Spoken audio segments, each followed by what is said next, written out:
B. Peña Flor from BS Ecology 2. I'm with my brother and I will interview him regarding with his work. Before we start, please introduce yourself. Magandang umaga sa inyong lahat. Ako si Ryan Peñaflor. Ako ay isang working student at isa ako sa mga estudyante na nag-aaral at pinagsasabay ang pag-aaral at ang pagtatrabaho. At isa ako sa mga estudyante na nangangarap na makapagtapos ng kanilang pag-aaral at nagsusumikap ng pagtatrabaho para maipataguyod or maitaguyod ang pag-aaral.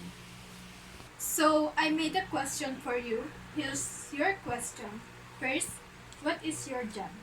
So, ang aking trabaho ay isang housekeeper. So, ako ay isang housekeeper sa bahay ng aking kamag-anak na nasa ibang bansa. So, para sa akin, hindi ko ikinakaya na maging isang housekeeper at lalo na ako ay lalaki at karamihan sa atin or common na sa atin na ang housekeeper ay mga babae. Ngunit hindi lang mga babae ang may karapatan para maging isang housekeeper. Lalo na sa panahon ngayon na kinakailangan mong gumawa ng paraan para makaahon sa kahirapan o para makaahon sa buhay. Dahil may nararanasan tayong pandemya, so dito ako napilitan na hindi ko pinilit yung sarili ko, kundi napilit ako ng pangyayari ng pandemya para makapagtrabaho, pero hindi ko pinilit yung sarili ko na magtrabaho. Ilan taong ka ng trabahador sa pinagtatrabahuan mo? So, nagtatrabaho na ako mga humigit isang taon. Nagtatrabaho ako simula na nagkaroon ng pandemya.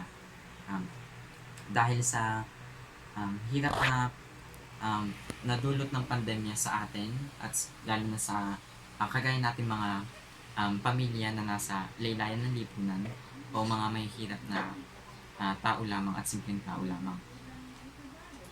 At walang kakayahan na maitaguyod ng sarili or ng ang kanilang pag-aaral. Kaya nagtrabaho ako noong nagsimula ang pandemya para makatulong ako sa aking pamilya at sa aking pag-aaral. Maayos mo bang nagagampanan ang iyong trabaho?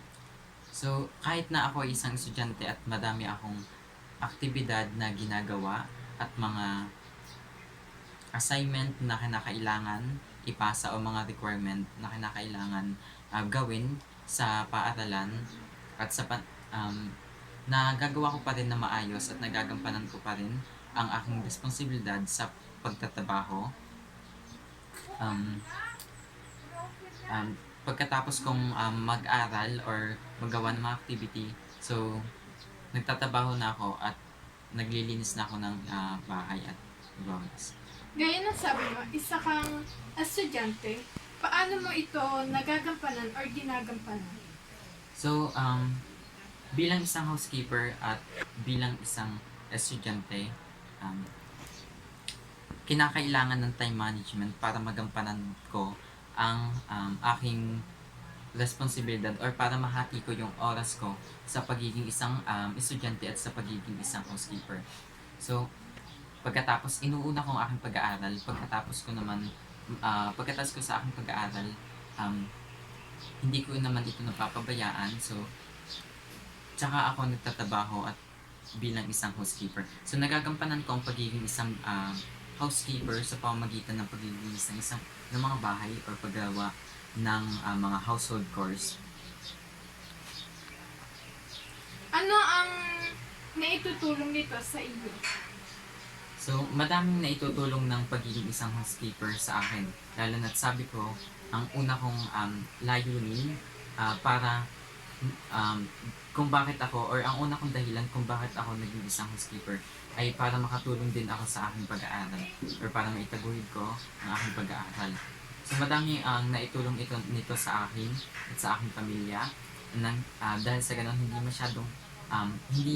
masyadong malaki ang kinikita ng aking mga magulang at ng aking mga kapatid. So, sa pagiging housekeeper ko, dito ko nakukuha ang mga mga aking pangangailangan sa aking pag-aaral.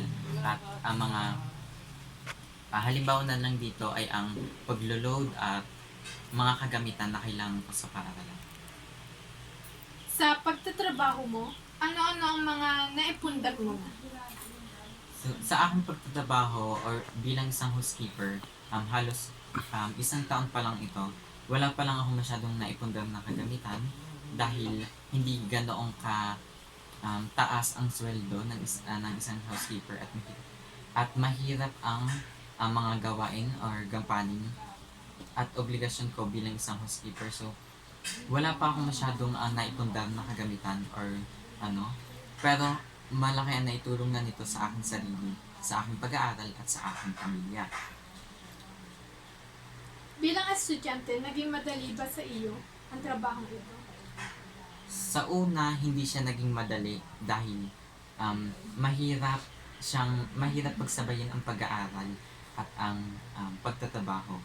Lalo na kapag may mga araw na madaming mga aktibidad na ibinibigay sa akin ng ang aking mga guro, at dahil nga ang napili kong pamamaraan ng pag-aaral ay blended learning or may module and then may online learning. So madami kinakailangan, kinakailangan ng load, na kinakailangan ng cellphone or ng laptop, tapos kinakailangan sa module learning naman, kinakailangan kong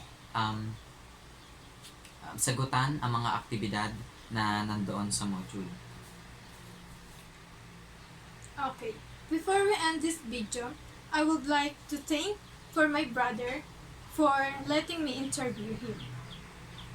Thank you. Maraming salamat din sa iyo sapagkat ako napili mo makapanayam. Sa pamamagitan nito, naipahayag ko ng maayos ang aking saloobin at ang aking istorya bilang isang trabahador at bilang isang estudyante rin. At dahil dito, na-share ko o naibahagi ko ang aking istorya bilang isang trabahador.